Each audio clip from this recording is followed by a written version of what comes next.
Assalamualaikum warahmatullahi wabarakatuh. Nahmaduka ya ghafuru ya syakuru wa salli wa sallim wa barik ala sayyidina maulana Muhammadin wa ala alihi wa sahbihi asmain nama ba'du. Semua Dewan Komisioner OJK yang saya hormati, wabil khusus Bapak Ketua Dewan Komisioner OJK, Bapak Wimbo Santoso, Bapak Ibu Wakil Ketua, Ibu Nur Haida, dan semua anggota, Kepala Regional Jawa Tengah, Bapak Aman Santosa. Tidak lupa teman kami, Gus kami, Kiai Haji Tas Yasin, semua teman-teman yang ikuti virtual, salam kebangsaan, salam semua. Ini diminta ngaji ya Pak, merawat persaudaraan kebangsaan. Saya sering punya tamu mulai polisi, mulai pejabat, ya mulai yang Islam sampai non-Muslim. Saya sering cerita bahwa hal-hal yang jadi fitrah manusia itu ya keinginan dasar manusia itu ya senang damai, senang bersaudara. Karena hal itu fitrah itu desain awal manusia itu suka damai. Jadi kalau untuk konflik itu butuh pemicu, tapi kalau untuk damai itu tidak butuh pemicu. Sehingga orang di mana-mana bisa rileks ya, rileks di terminal, rileks di jalan, rileks di warung-warung kopi, rileks di kedai-kedai. Nah, konflik itu ya dimulai dari pemicu, entah rebutan pacar, entah rebutan harta, entah rebutan jabatan. Sehingga karena ada rebutan-rebutan itu terus ada pemicu, nah itu yang melahirkan konflik. Nah harus dicamkan, ditanamkan bahwa kepentingan berbangsa ini di atas kepentingan kita, di atas nafsu kita, di atas keserakahan kita, sehingga kita mudah damai. Itu rumusnya kiai-kiai ya. Saat tentu di sini pakai solusi yang ala kiai ya, karena tentu mereka ingin mendengar versi kiai. Kalau versi polisi mungkin ya tegakkan hukum. Kalau versi bank atau OJK, kalau nasabah nakal ya jangan dikasih kredit lagi. Kalau versi mertua ya, kalau mantu nakal ya dipulangkan, anaknya ditarik kembali. Jadi versi itu banyak ya. Kalau versi imigrasi ya mungkin dicabut paspornya gitu. Kalau versi kiai itu melihat dunia ini sederhana. Banyak orang-orang tasawuf, saya ini cerita tasawuf, cerita yang ringan-ringan saja. Orang tasawuf itu kalau makan, itu satu piring ternyata kenyang. Gitu. Minum satu gelas ya sudah puas. Ya. Terus dia cerita, ngapain saya butuh uang banyak, satu piring ya sudah cukup. Gitu. Kalau tidur gitu ya, tidur di satu kamar ya tidur, bangun ya sudah puas. Oh, artinya Anda punya kamar 100 ya tidurnya tetap di satu kamar. Jangan mentang-mentang punya kamar 100 dibagi 5 menitan itu. Karena eman kalau kamar yang lain nganggur gitu. Artinya kalau punya kamar 1 cukup, ngapain ingin punya kamar banyak. Jadi sebetulnya kalau kita punya rumah banyak itu nambah kebingungan karena yang sana yang rumah siapa, yang sana siapa. Ya kalau dianggap prestasi, kalau dianggap tambah bingung karena mau tidur saja di rumah mana ya gitu. Di kamar mana ya? Kalau miskin kan enak. Sudah itu aja, gak ada banyak pilihan. Artinya dengan cara seperti itu sebetulnya merajut kebangsaan itu lebih mudah. Karena awal dari segala perpecahan, segala konflik itu mau menang sendiri. Sehingga dulu cerita-cerita orang sufi, kalau dengar itu tetangga kamu tidak cocok, partai sebelah tidak cocok, terus ormas sebelah tidak cocok, itu jawabannya lucu. Sebetulnya saya sebagai manusia kalau ada orang tidak cocok itu tersiksa, tapi bagus lah. Kalau tidak cocok itu tidak utang saya, tidak pinjam uang saya, tidak pinjam mobil saya. Sehingga jadi gampang gitu. Artinya jadi gampang itu ya orang yang baik sama kamu ya baik, karena Anda punya mitra, punya teman. Yang sedang nggak seneng kamu juga baik. Di mana-mana orang pinjam uang itu gara-gara seneng, gara-gara cocok. Jadi tidak cocok ya ada berkahnya sendiri. Jadi dengan cara pandang seperti itu hidup itu rileks. Gitu. Nah, itu kalau teman-teman yang utang itu pasti temennya itu. Ada musuh kamu utang kamu. Jadi musuh ya punya berkah sendiri. Gitu. Tapi jangan musuh yang sampai nikah menembak itu nggak berperadaban. Gitu. Suatu saat Imam Syafi'i itu pernah didatangi orang itu, ketemu beliau cium tangan hormat. Setelah di luar ternyata orang itu mencaci maki. Coro Jawa ngerasani tadi kata Pak Wimbah karena orang Solo itu ngerasani. Ketika Imam Syafi'i dilaporin orang itu di depan Anda menghormati, kalau di luar itu ngerasani itu menghina, mengata-ngatain. Jawabnya Imam Syafi'i lucu. Alhamdulillah berarti saya wibawa katanya. Di depan saya tidak berani. Dijawab enteng saja, enggak dijawab serius. Berarti saya wibawa, di depan saya buktinya enggak berani. Nah, Islam itu ngajari itu semua. Ngajarin ketika kita disenengin orang banyak itu ya poin atau aset. Karena kita harus kerjasama atau sama-sama kerja dengan banyak pihak. Tapi kalau ada orang lain yang sedang tidak senang atau tidak cocok, itu juga ada berkahnya sendiri karena dia bisa mandiri. Itu kalau mantu-mantu itu tidak tukaran sama mertuanya, itu tidak mandiri-mandiri. Disuruh mertuanya mangan ramangan kumpul yuk, tambah suwe tambah goblok itu, tambah lama tambah goblok itu. Baru gara-gara terlalu cocok kan. Kalau agak-agak tukaran, agak-agak konflik itu malah cepat mandiri. Sehingga merajut kebangsaan itu ya harus dipikir secara luas. Ada teman-teman yang mungkin nggak mau pulang kampung, maunya tetap di Belanda, di Amerika. Tapi ternyata niatnya memfasilitasi kalau ada mahasiswa yang ke sana, ada yang dijujuk gitu. Ada yang dijujuk sehingga bangsa ini bisa menimba ilmu di berbagai negara. Termasuk dulu di Mekah itu ada namanya Syekh Mukhtar. Itu semua dulu nggak ada hotel, semua orang haji pasti numpang dalamnya atau rumahnya Syekh Mukhtar. Beliau nggak pulang karena jagani semua yang haji di Indonesia biar gampang. Artinya jangan kira teman-teman yang sedang di Mekah atau di Medina atau di Eropa atau di Amerika terus anti kebangsaan, enggak juga.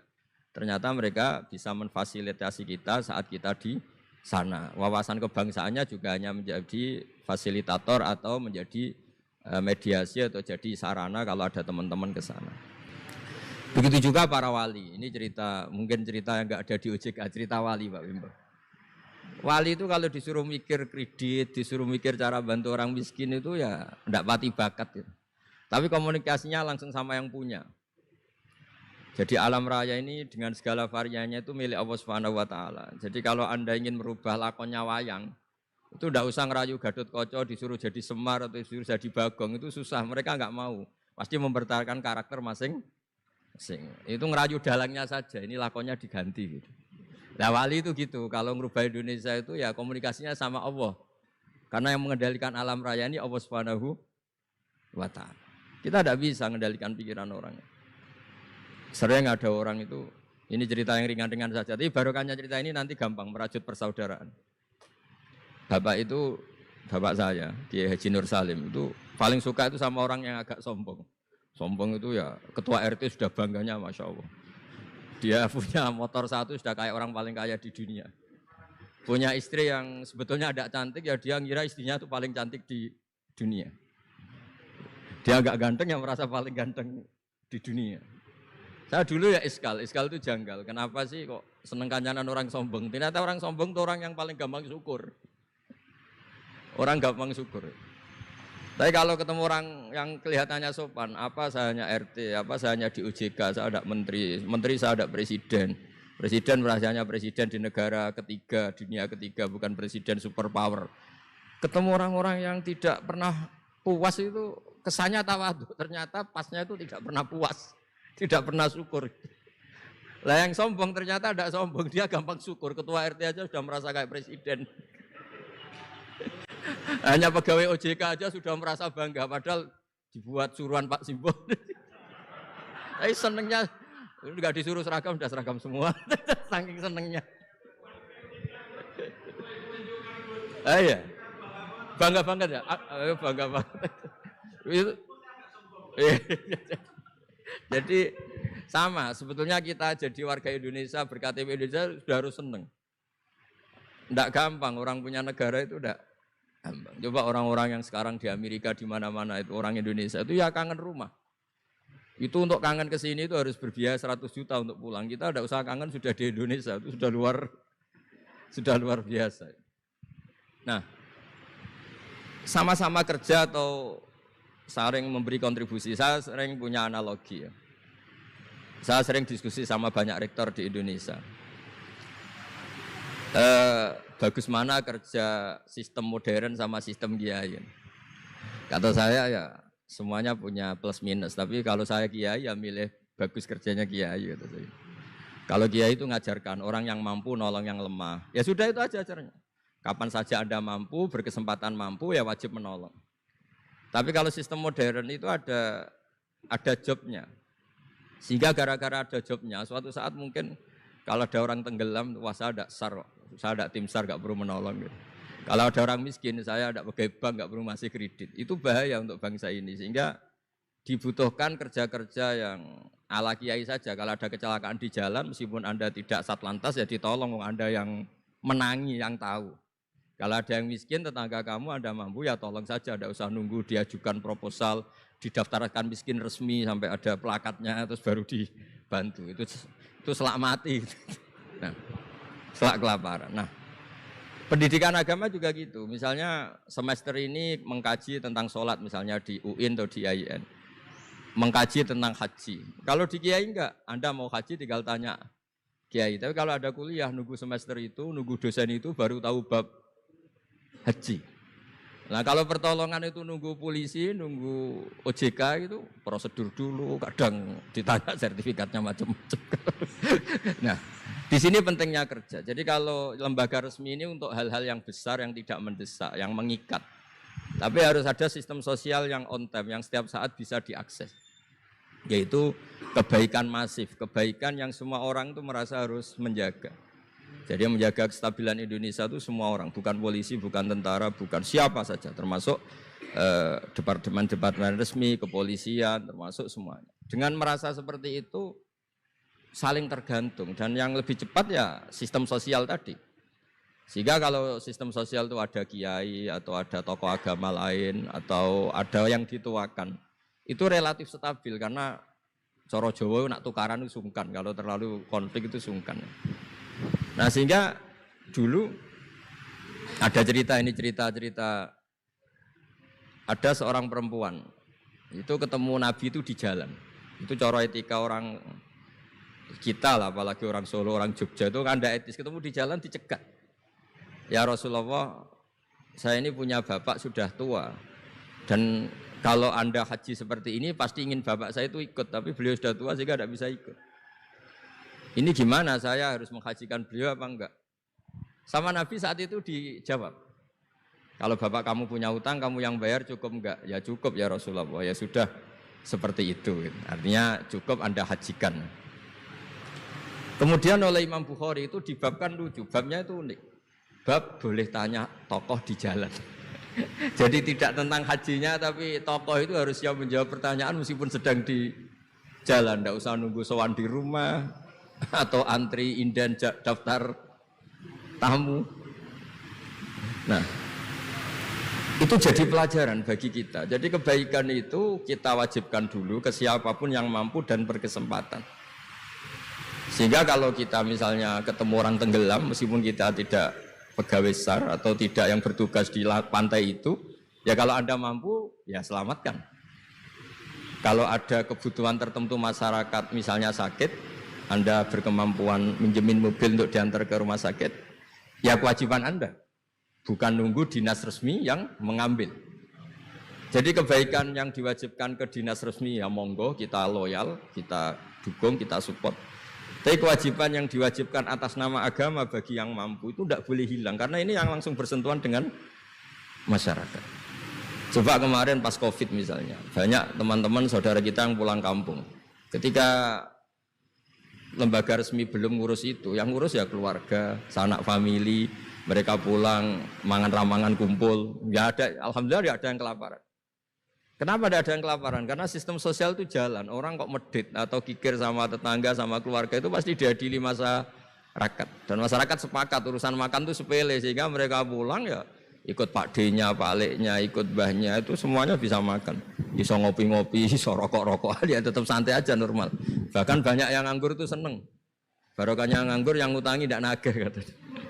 Kalau tidak, jadi ya dianggap ringan saja hal-hal seperti itu. Nah, khawatir saya kalau saya pernah baca kitab di karangan seorang ulama besar, Al-Hayatul Ulya, otoritas besar dalam satu sistem negara, itu harus diakui sebagai bagian dari kebaikan masif.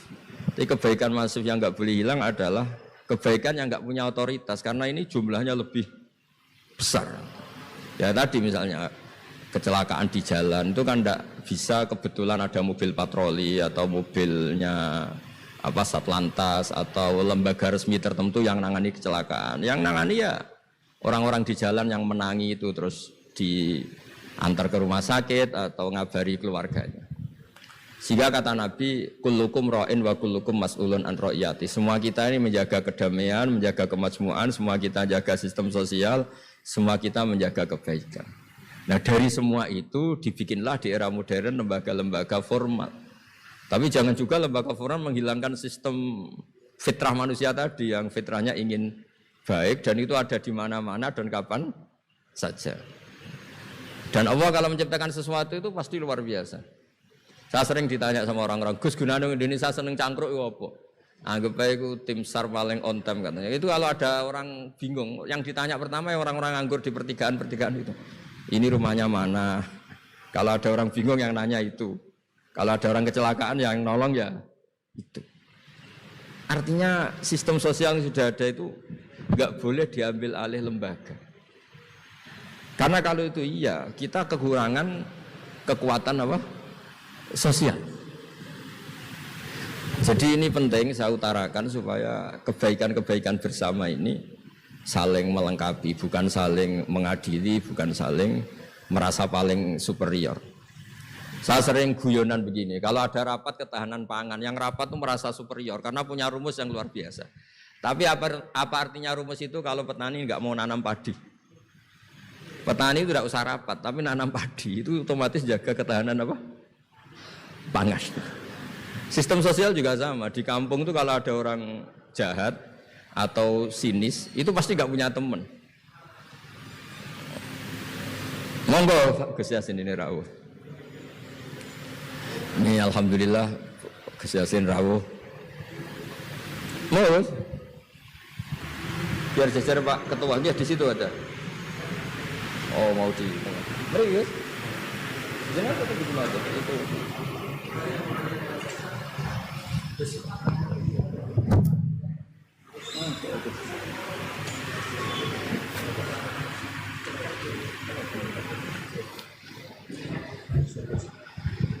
Ya saya teruskan supaya kenapa saya nyampaikan ini supaya energi sosial kita untuk menjaga kemajmukan, menjaga toleransi itu lebih masif.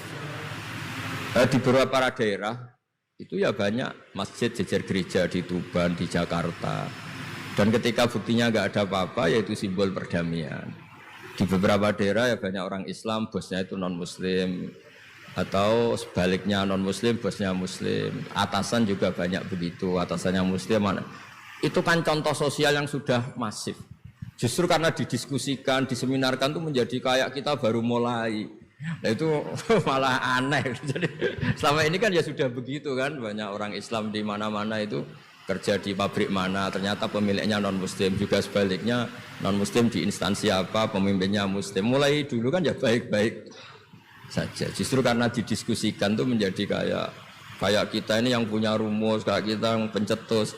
Padahal sistem sosial kita sudah sedemikian harmonis, sudah sedemikian baik. Ketahanan pangan juga sama. Ketika belum ada rapat darurat pangan apa, petani yang lugu-lugu yang nanam padi, barokahnya itu stok padi itu banyak. Begitu juga mereka melahirkan sistem kerja yang nggak punya ladang, kerja di yang punya ladang, dan kalau itu didolimi atau nggak digaji, ada embargo sosial, terus nggak mau kerja di situ, sehingga yang nggak baik juga akan baik karena dipaksa oleh sistem sosial. Jadi sebelum ditangkap polisi karena tidak baik, itu sudah diadili sosial, itu diadili hukum sosial. Nah, hal-hal seperti ini harus jadi perangkat bersama untuk menjaga kebaikan bersama. Makanya saya sering bilang sistem sosial itu segala-galanya.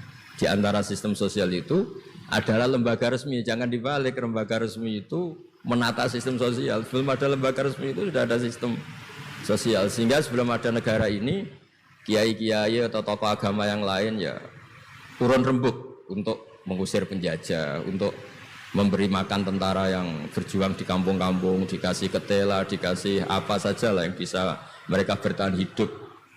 Nah, ini penting diutarakan supaya semua masyarakat itu merasa bahwa mereka ikut dan harus merawat negara ini. Kullukum ra'in wa kullukum mas'ulun an ra'iyati. Semua kalian adalah penjaga dan semua kalian dimintai tanggung jawab Allah, kontribusi Anda terhadap bangsa ini, terhadap komunitas Anda, terhadap sistem sosial Anda. Sehingga kemudian terus jalan. Lah dimulainya dari mana? Kata Nabi, dimulai dari keluarga Anda. Sehingga semua orang nggak lempar tanggung jawab. Kalau anak saya miskin ya salah saya. Kalau anak saya terlantar ya salah saya. Kalau istri saya terlantar ya salah saya. Sehingga jangan karena ada sistem modern, setiap ada yang miskin menyalahkan menteri sosial misalnya. Setiap ada apa nyalahkan menteri terkait. Itu hukum seperti itu bikinan kita. Yang hukum Allah permanen itu ya setiap anak kita terlantar salah kita. Nah barokahnya merasa salah itu tidak mudah menyalahkan orang lain, termasuk tidak menyalahkan instansi tertentu atau departemen tertentu. Ini penting supaya orang itu evaluasi, merasa salah. Barokahnya merasa salah itu orang tidak menyalahkan orang lain. Jadi negara ini tidak mudah chaos dengan kultur menyalahkan pihak lain. Betapa baiknya agama ini. Jadi kalau berdoa disuruh mulai dengan Rabbana dzalamna anfusana. Ya Allah, saya ini mendolimi diri kita sendiri. Wong yang punya kewajiban saya kok menyalahkan orang lain. Saya kalau guyon itu sering begini. Teman-teman kita yang satu kampus atau satu pondok atau satu kampung, itu kalau kaya itu pasti jadi sumber disalahkan. Misalnya Anda punya teman yang dulu sama-sama miskin, tahu-tahu jadi bupati atau gubernur. Terus itu tarif utang kamu ya dinaikkan. Dulu zaman sama-sama miskin paling pinjam uang hanya 10.000. Gara-gara jadi bupati atau gubernur BI misalnya atau ketua OJK, utangnya dinaikkan bukan sesuai Anda tapi sesuai jabatan teman kamu. Masa punya teman gubernur kita utang 100.000, pantasnya ya utang modal 100 juta. Dan kalau nggak ngutangin, wah katanya teman dekat ternyata nggak mau dipinjemin. Jadi punya kultur menyalahkan orang lain. Dia SDM-nya hanya ketua RT gara-gara punya teman gubernur atau presiden atau apa. Inginnya ya lebih tinggi lagi. Jadi bukan berdasar kapasitas dia tapi kapasitas temannya. Itu juga bagian dari kesalahan yang kita ciptakan. Sehingga agama mengatur orang itu tidak boleh melebihi batas SDM-nya. Orang itu tidak boleh melebihi batas apa? SDM-nya. Kadang-kadang kita sama ketika anak kita terlantar bilang di Pak D sugih ya ora nyafaati, punya Pak D kaya juga tidak memberi syafaat, punya teman kaya tidak beri. Jadi tidak menyalahkan dirinya tapi menyalahkan teman atau keluarganya yang kaya. Itu juga awal bencana kemajmukan. Jadi kebanyakan nuntut. Makanya Nabi berkali-kali ngendikan ketika kamu di zaman akhir wa alika bi khosayati nafsik wada angka amrol amah. Kalau sudah ada badai apa saja, badai ekonomi, badai sosial, atau badai apa saja, urusi diri kamu sendiri. Itu bukan Nabi menanamkan egois itu enggak, justru menanamkan kebersamaan. Barokahnya orang itu sibuk ngurus keluarganya sendiri, itu enggak kepikiran nyalakan orang lain. Jadi orang kadang salah tafsir itu justru seakan-akan kita diajarin untuk egois itu enggak. Berkahnya ngurus diri sendiri, ketika kita sudah terurus tidak membebani sama orang lain, dan berkahnya ngurus diri sendiri juga tidak gampang mengkomplain orang lain karena kita merasa punya kewajiban sendiri. Tapi kalau kita ini terlalu modern, orang nggak punya uang, ini tanggung jawab Menteri Keuangan, kalau miskin tanggung jawab Menteri Sosial, kalau ada jalan rusak tanggung jawab PU. Oke, secara hukum kenegaraan misalnya mereka berkewajiban tugas itu, tapi kalau itu untuk alasan menyalahkan, semangat kita menyalahkan. Dan agama itu tidak mengajari seperti itu. Agama itu mengajari Rabbana dzalamna anfusana. Ya Allah, saya ini merasa mendolimi diri sendiri. Nah dengan seperti itu enak cara hukum sosial kayak tadi. Ketika Allah menciptakan orang tidak suka kita kadang ya Allah salah saya apa kok sampai orang tidak cocok saya. Kamu lupa Allah mendesain orang tidak cocok kamu supaya ada utang kamu, tidak ganggu kamu. Barokahnya tidak cocok itu tidak minta uang kamu.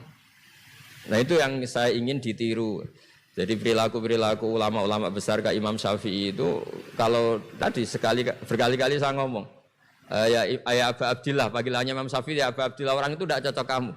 Ya baguslah dia merdekakan saya, dia tidak akan pinjam uang saya, tidak pinjam mobil saya, tidak akan ganggu saya, tidak cocok. Kalau dia hajatan juga tidak ngundang kamu, jadi tidak cocok itu ya barokahnya ya banyak.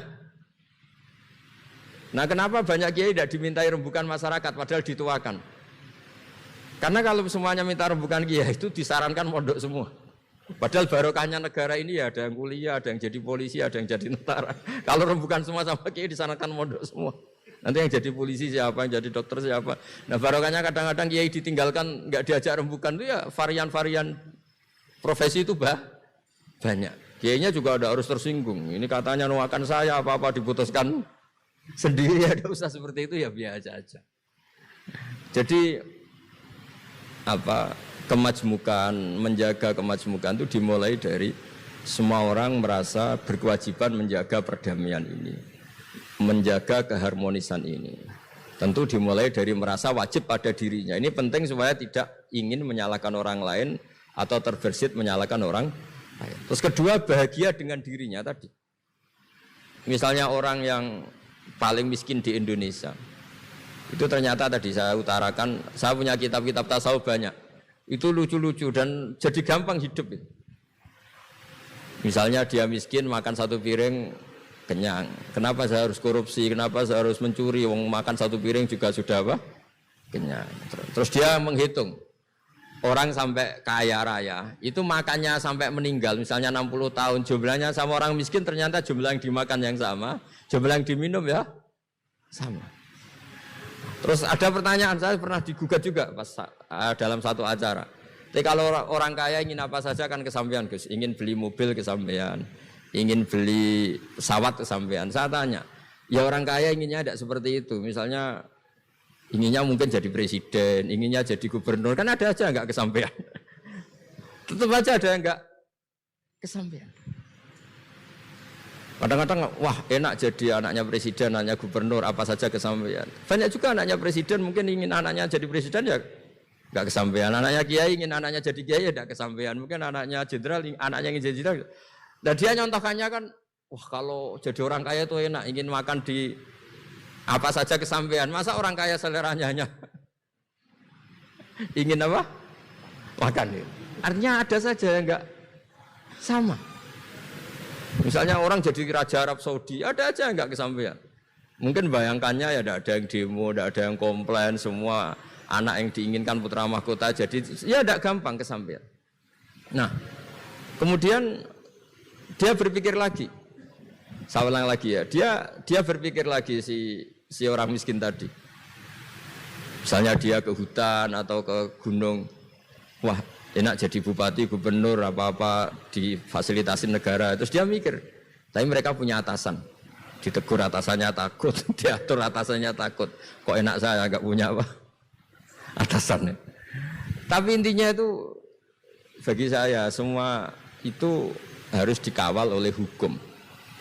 Jadi melakukan perintah Allah itu nikmat.